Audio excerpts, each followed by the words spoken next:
Hi friends, ನಾನು ನಿಮ್ಮ M J. ಎಲ್ಲರಿಗೂ ಸಂಕ್ರಾಂತಿ ಹಬ್ಬದ ಶುಭಾಶಯಗಳು.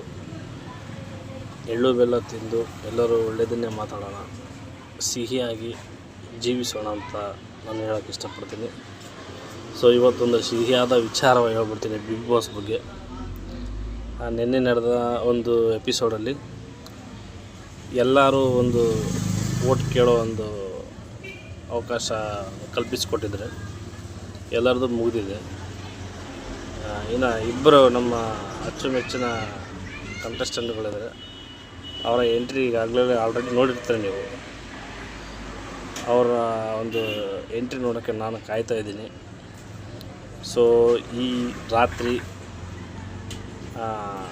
ಏನು ಬಿಗ್ ಬಾಸ್ ಸ್ಟೇಜ್ ಶೇಕ್ ಆಗುವಂಥ ಸನ್ನಿವೇಶ ಬಂದರೆ ಏನೋ ಒಂದು ಆಶ್ಚರ್ಯ ಇಲ್ಲ. ನಾನು ಬಹಳ ಕಾತರದಿಂದ ಕಾಯ್ತಾ ಇದ್ದೀನಿ.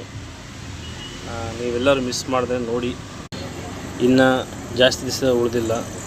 ಬಿಗ್ ಬಾಸ್ ಫೈನಲ್ ಡೇ ಬರ್ತಾಯಿದೆ. ಮರೆಯದೆ ನೀವೆಲ್ಲರೂ ವೋಟ್ ಮಾಡಿ. ನಿಮ್ಮ ಫ್ಯಾಮಿಲಿ, ಫ್ರೆಂಡ್ಸ್ ಯಾರೇ ಇರಲಿ, ನಿಮ್ಮ ಅಚ್ಚುಮೆಚ್ಚಿನ ಕಂಟೆಸ್ಟೆಂಟ್ಗೆ ನೀವು ತಪ್ಪದೇ ವೋಟ್ ಮಾಡಿ. ನಾವು ವೋಟ್ ಮಾಡಿದ್ದೀವಿ, ನೀವು ಕೂಡ ವೋಟ್ ಮಾಡಿ.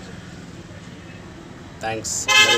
ಮತ್ತೊಮ್ಮೆ ಸಂಕ್ರಾಂತಿ ಎಲ್ಲರ ಬಾಳಲು ಈ ಒಂದು ಮೊದಲನೇ ವರ್ಷದ ಮೊದಲನೆಯ ಹಬ್ಬ ಸಂಕ್ರಾಂತಿಯ ಈ ಮುಂದೆ ಬರ್ತಕ್ಕಂಥ ದಿನಗಳು ನಿಮ್ಮೆಲ್ಲರಲ್ಲೂ ಒಂದು ವಿಶ್ವಾಸ ಮತ್ತು ಲಾಭದಾಯಕವಾಗಿ ಶುಭದಾಯಕವಾಗಿ ಇರಲಿ ಅಂತ ನಾನು ಬೇಡ್ಕೊತೀನಿ.